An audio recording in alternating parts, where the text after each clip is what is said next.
भाभी सुनना। हाँ दीदी, मैं ये सोचत रही हूँ भाभी कि हर समस्या से एक लड़की ला ही काबर झुंझेला पड़थे, चाहे वो एक लड़का ला जन्म दे के दर्द हो या अपन जन्म दे माँ पूरा परिवार से दूर रही अपन पति के परिवार ला संभालना हो।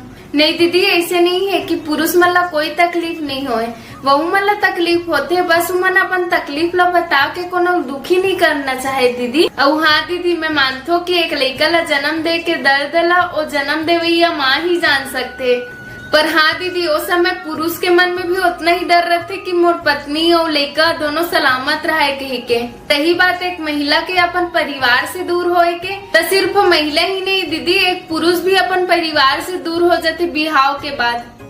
ओ कैसे भाभी?